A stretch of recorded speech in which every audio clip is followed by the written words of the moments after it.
تدخلني ربي الجنة هذا أقصى ما أتمنى أن تدخلني ربي الجنة هذا أقصى ما أتمنى وتهب لي الدرجات العليا يا ذا المنة يا رب. الشيطان الرجيم. بسم الله الرحمن الرحيم. أيها الناس أحييكم بتحية الإسلام تحية أهل الجنة وهي السلام الله عليكم ورحمة الله وبركاته. أنا فولي بان بالما السلام بلا جنيه. Moi c'est au chef Oussad Diabaté, Oussad Darab, ancien monsieur du Coran, grand connaisseur des plantes, l'eau, terre, parole d'incantation de nos ancêtres et les secrets d'Allah subhanahu wa ta'ala. Alhamdulillah, chef Oussad Diabaté, aleka janatige benno ole ka fayda di ambalma al-islamu ma jiri kono deringa fono corona suran keme an suran ta an nanna mbalma al-islamu on sigiro benni yoro mema o di toy o mi frontière Côte d'Ivoire ani Mali che o mi metalike zegwa ani pogola abor ka jiri miye afu jajira kunya awla muye yasa jiri mtogo mali ma fa ko kunje ivaro ma fa ko kunje abisi ake di omi jenga bu jamana wala mu ma enflé la ko ta ci yoro wala mu ma réseaux sociaux kan no lu yirinye o tiga na lo ma to fo to tikele alhamdulillah rabbil alamin ale le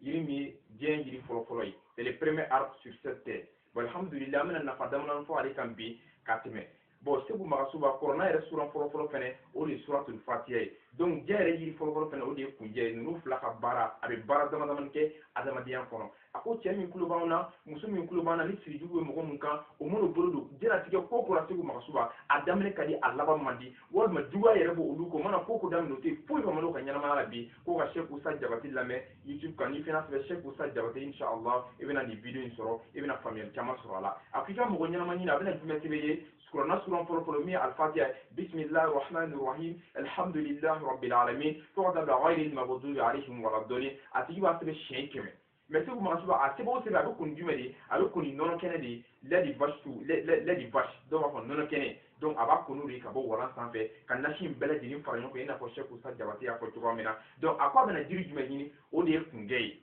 kɛrɛnkɛrɛnyala kunjɛ kuru 7 kunjɛ kuru 1 kunjɛ kuru 2 kunjɛ kuru 3 fo ka taa se kunjɛ kuru 7 ma n'o ko en français 7 étoffes d'arbre kunjɛ y'a faamuya donc a tigi b'olu ɲini maintenant a nasira wɛrɛ bɛ yen kɛrɛnkɛrɛnyala ala jɔn fɔlen don kunjɛ min sanfɛ ne a tigilamɔgɔw y'o sɔrɔ o kɔni ye 100 commentaires de o ye bɔn atomi de n'a tigi y'a kɛ dɔrɔn a b'a jɔyɔrɔ ye alhamdulilayi a bɛna kɛ daga kɔnɔ ne y'a kɛ daga kɔnɔ nasi min bɛ k'a kan kɛcogo 2 b'a la i ma a b'a datugu ni bayigɛma fan ye ni pan ye tu bila n'o ye popilini fan ye k'a dasiri ka daga bila a ka so la nɔgɔ tɛ se yɔrɔ min na fo ka taa se tile 7 ɲɛnama ma walima n'a ye nasi bɛɛ lajɛlen k'a kan a b'a sigi tasuma kan k'a tobi donc ale bɛ to ka daga in ko fo ka taa se tile 7 ma mais daga in koli o koli a bɛna jumɛn de wuli a bɛna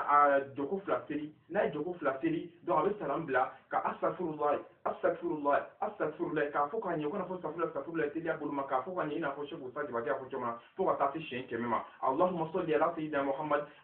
ka suratul fatiha kɛ allahumma salli ala sayyidina muhammad fatiha ma o gɛlɛya fo ka taa se ale fana laban na siɲɛ 100 walima ale bɛ se suratu la k'o kɛ o nɛma ka se alakira ma donc Cheikh Magasuba a ko a bɛna jumɛn sɛbɛn a bɛna jumɛn de wurudi sisan o de k'i ɲɛsin to kɔrɔ ma fan ɲɛnama b'i la bismillahir rahmanir rahim alhamdulillahi rabbil alamin fo ka taa bila ghayril maghdubi alayhim waladdallin a tigi b'o wurudi fo siɲɛ 100 n'a siɲɛ 100 dafara alhamdulillahi a ka to ka dugawu k'a yɛrɛ ala bɛ se ka gɛrɛsigɛ barikama d'a ma cogoya min na n'a y'a bolo don ko kɔrɔ ale bɛ se ka ɲɛtaga sɔrɔ o la cogoya min na donc kan kɛ fo ka taa se tile 7 ma a tigi bɛna fɔ alhamdulillahi rabbil alamin inshallah an bɛna kunjɛ nafa caman caman fɔ aw ɲɛna an ka video wɛrɛ la bon o kunjɛ fana filɛ cɛ o cɛ muso ni ma fɛn jɔn e de bɛ kunjɛ a kɛra gɛsɛ walima a diri n'u b'o kɛ k'i da ko kɛrɛnkɛrɛnyala chaque dimanche alhamdulillah ala bɛ ka kuma kan a b'a barikaya i ka kuma a bɛ don adamadenw na i mana min fɔ ala b'o ni kun fɛ kun bɛɛ a ka ca ala fɛ o kɛ ka di parce que kunjɛ ye yiri barikama de ye an ka fɔlɔ maakɔrɔ les vieillards qui sont en Afrique ici inshallah o kunjɛ in ta ka baara caman kɛnɛ donc a nafa ka ca